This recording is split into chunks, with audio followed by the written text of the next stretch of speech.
घर की औरत पार्ट 2। मीना याद है ना आपको, जिसके ससुराल में ससुर और पति कैसे उसका और उसकी सास का अपमान किया करते थे। वैसे तो मीना को नौकरी की इजाजत मिल गई थी, लेकिन मीना, ये क्या है? खाना अभी तक नहीं बना। कब से मैं यहाँ बैठा हूँ कि नाश्ता कर लूँ। बस 2 मिनट, वो ऑफिस की एक ईमेल करनी है। तभी ससुर जी आ जाते हैं। मैं कहता था, जिस दिन ये फीमेल ईमेल करने लगेगी घर नहीं चलने वाला। तभी सास हाथ में नाश्ते की प्लेट ले आती है। ये लो, सभी उपमा खाओ। गर्मा गर्म स्वादिष्ट उपमा देखकर वाह माँ जी, 2 मिनट में ये कमाल, क्या बात है।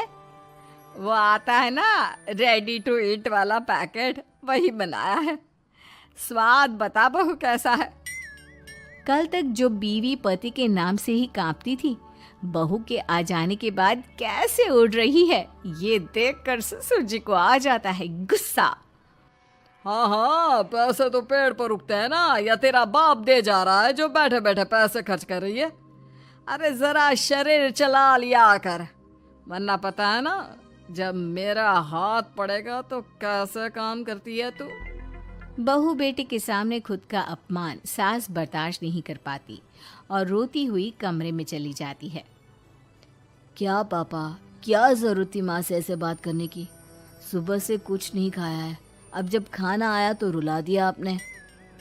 चलिए देखते हैं माँ कहाँ गई। मेरी जूती भी ना जाए उस पागल औरत को देखने। अरे क्या गलत काम मैंने? बस यही ना कि भाई पैसे बचाओ। अरे कमाने बाहर निकले ना तब पता चले कि कैसे हड्डी गल जाती है। बात तो सही कह रहे हैं पिताजी, माँ को तो बस पैसे उड़ाना आता है। अरे पर माँ ने तो सबके लिए नाश्ता ही बनाया था ना, कौन सा खुद के लिए गहने खरीदे थे। खैर, बहू समझ जाती है कि सारा मामला कमाई का ही है, क्योंकि सास कुछ करती नहीं, कुछ कमाती नहीं, तो ससुर जी उन पर हावी रहते हैं। फिर क्या था, अब थी बारी बहू की। माँ जी, दरवाजा खोलिए, देखिए मैं उपमा लेकर आई हूँ, गर्मा गर्म खा लेते हैं। सास कमरा खोल देती है। सामने खड़ी होती है बहू, हाथ में उपमा की प्लेट लेकर। बहू सास की सूजी आंख देखकर समझ जाती है कि मामला गड़बड़ है। वो बात पलटते हुए कहती है, माँ जी वो आपकी काली साड़ी पर काला ब्लाउज है ना, वो प्लीज मुझे दीजिए। मुझे कल ना काली साड़ी पहननी, लेकिन कोई ब्लाउज ही नहीं है। सास बहू की बात में अपना गम भूल जाती है। हाँ हाँ बहू, क्यों नहीं, वो तो मैंने अपने हाथों से डिजाइन किया था। चल अभी निकाल कर देती हूँ तुझे। सास बहू को ब्लाउज निकाल कर दे देती है। फिर अगले रोज, माँ जी आज तो ऑफिस पे कमाल ही हो गया। पता है क्या, सारी सहेलियों ने घेर लिया, पूछ रही थी ब्लाउज कहाँ से खरीदा। मैंने भी बोल दिया मेरी सास ने सिलाया, वो भी खुद डिजाइन करके। ये तो वही बात हो गई कि झोला छाप डॉक्टर की दवाई काम कर गई। अरे बहू, ये तो बस ऐसे ही बना दिया था। लेकिन माँ जी आपको पता है, ये देखिए 2 लोगों ने तो मुझे कपड़ा भी दे दिया और नाम भी, सेम टू सेम डिजाइन का ब्लाउज बना दो, और बदले में ये 2000 रुपए। हाथ में 2000 देखकर सास की तो आंखें फटी की फटी रह जाती है। अरे बहू, ये तो कमाल ही कर दिया। ये काम तो मैं कल तेरे ऑफिस जाने से पहले ही खत्म कर दूंगी। सच्ची माँ जी? कैसे, इतनी जल्दी? अरे बहू, वो बस नाप है ना, उसी के आकार का काट काट कर डिजाइन ही तो देना है। ये तो मेरे बाएं हाथ का खेल है। अगले रोज बहू ऑफिस जाती है और फिर शाम को 2 ब्लाउज ले आती है। अरे बहू, क्या बात है, लेकिन इसकी डिजाइन। बहू फोन में सास को डिजाइन दिखाती है।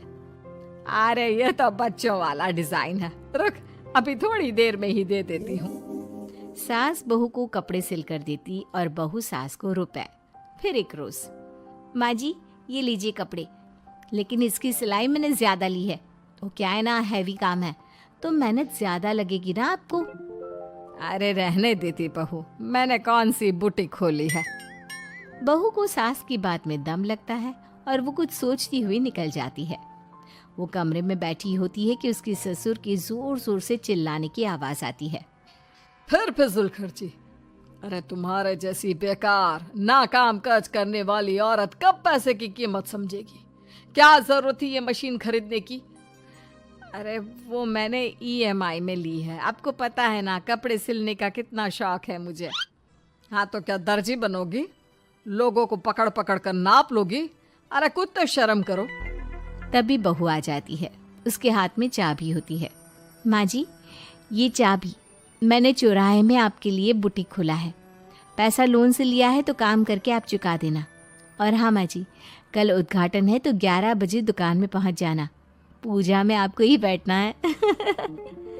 ये सुनकर ससुर जी आग बबूला हो जाते हैं। कहीं नहीं जाएगी ये, इस घर की औरतें बाहर नहीं निकलती। तू तो इंजीनियर है इसलिए तुझे इजाजत दे दी, लेकिन ये तेरी सास 4 अक्षर नहीं आते इसको। अरे रहने दे, क्यों पैसा बर्बाद करवा रही है? सास को डांटने की आदत ससुर जी को जो लग चुकी थी। सास बहू की ओर देखती है। तो माँ जी, कल वक्त से तैयार रहना। ससुर जी, आप ही तो माँ जी को कहते थे ना उन्हें पैसे की कदर नहीं है, तो अब वो खुद ही कमाने जा रही हैं।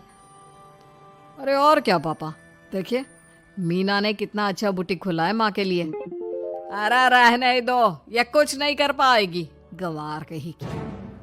ससुर की रजामंदी ना होने के बाद भी सास काम करती है, लेकिन ससुर भी ससुर होता है। एक रोज सास देर से घर आती है। कहाँ घूम रही थी? ये कोई वक्त है घर आने का? घर का ठेका क्या आप मर्द लेंगे? अब लगोगी रसोई में, क्योंकि तुम्हारी बहू रानी भी नहीं आई अभी तक। पापा, आज बाहर से ही मंगवा लेते हैं। आज बहुत ज़्यादा काम था, किसी की शादी का पूरा कपड़ा सिलना था। कल उन लोगों की ट्रेन थी, खुद बैठ कर काम करवा कर गए हैं। बहू, ये पैसे हैं आज के गल्ले के, ज़रा संभाल ले। ससुर देख रहा होता है कि कैसे कल तक जिस औरत को वो बुरा भला कहकर डरा कर रखता था, वो आज उससे ज़्यादा कमा रही है। देखता है कितना दिन कमाती है। ससुर अब रोज़ कोई ना कोई ऐसा काम करता जिससे सास का काम बंद हो जाए। फिर एक दिन, हे भगवान, 10 बज गया, बुटीक खोलने का वक्त हो गया है, लेकिन ये मेरी साड़ी, इस पर ये क्या गिर गया? पता नहीं किसने क्या डाल दिया, अब क्या करूं? सास दोबारा अलमारी से दूसरी साड़ी निकालती है, फिर उसे प्रेस करती है और किसी तरह बुटीक पहुंचती है जहां पहले से ही कस्टमर खड़े होते हैं। अरे क्या हो गया? लगता है काम चल गया तो मैडम के भाव बढ़ गए। पता है इस धूप में पिछले आधे घंटे से खड़े हैं, पता होता तो वो बगल वाली शॉप में ही दे देते। अरे अरे माफ़ करिएगा, वो क्या हुआ ना, तैयार होकर निकल ही रही थी कि साड़ी में सॉस गिर गया।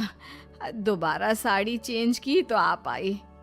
ठीक है, लेकिन अब आ गई है तो ज़रा जल्दी से कपड़े दे दो, हमें जाना है। सास को कस्टमर की बात बुरी लगती है, लेकिन क्या करती, वो जल्दी से सभी को सारा सामान देकर विदा करती है। सारा दिन काम करती है। वो निकल ही रही थी कि एक कस्टमर आती है। जी, वो मेरी साड़ी है ना शादी की, उसका लहंगा बनवाना है। हाँ हाँ, क्यों नहीं, बनवा लो। शादी की साड़ी के साथ इमोशंस जुड़े होते हैं।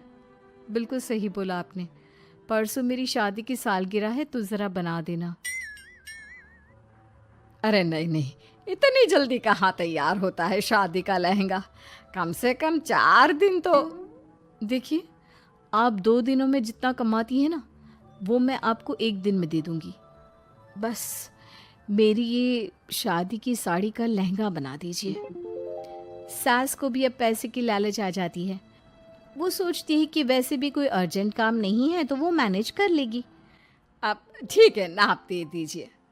औरत नाप देकर वहाँ से चली जाती है। सास सोचती है कि घर जाकर रात में काम करेगी। ये सोचकर वो उस औरत की शादी की साड़ी घर ले आती है। वाह, अब काम घर पर भी ले आ रही हो। हाँ, लेकिन घबराइए नहीं, घर के काम में कोई असर नहीं होगा। सास घर का काम करती है, बहू के साथ खाना बनाती है, खिलाती है, और फिर क्या बात है सासू माँ, बड़ी जल्दी जल्दी काम कर रही हैं आज। सास बहू को सारी बात बताती है। क्यों माँ जी, इतनी भी क्या मेहनत करना? अरे बात सिर्फ पैसे की नहीं है, बल्कि उस बेचारी औरत की इमोशंस की भी थी। ये उसकी शादी की साड़ी है ना। ससुर पास खड़ा सब सुन रहा था। अब देखो, बहुत काम करने का शौक है ना, कैसे भरे बाजार तुम्हारी दुकान खुद तुम बंद करोगी। जब सास पूरी रात काम करके सुबह लेटती है, मौका देखकर ससुर कैंची से साड़ी को काट देता है। अगली सुबह, चलो, कल आधा लहंगा सिला था, आज पूरा करके शाम को ही उसे उसका लहंगा सौंप दूंगी। लेकिन ये क्या, सास जैसे ही लहंगा उठाती है, लहंगा तो फटा होता है। वहीं ससुर छुपकर सास को देख रहा था। हाय रे, ये किसने किया? ससुर छुपकर हंस रहा था। बहू देख लेती है और ससुर के पास जाती है। पिताजी, आपसे ऐसी छोटी हरकत की उम्मीद नहीं थी। आप खुद ही दुकान बंद करेगी। ससुर वहाँ से चला जाता है। सास भी वहाँ आ जाती है। वो समझ जाती है कि उसके पति ने ही साड़ी पर कैंची चलाई है। लेकिन फिर शाम को, जी वो मेरा लहंगा तैयार हो गया? हाँ जी, मैं तो कहती हूँ कि आप एक बार लहंगा पहन कर भी देख ले। औरत लहंगा पहन कर आती है और खूब खुश हो जाती है। अरे ये लहंगा है ना अंकल जी कमाल का, आंटी जी ने बनाया है, बिल्कुल लेटेस्ट डिज़ाइन। औरत सास को ढेर सारे पैसे देकर चली जाती है। लेकिन मैंने तो ये औरतों का फैशन है, कहीं से सिल दो या कहीं से काट दो, फैशन ही होता है। चलिए, शाम का खाना मेरी तरफ से, आज आपका जन्मदिन है ना,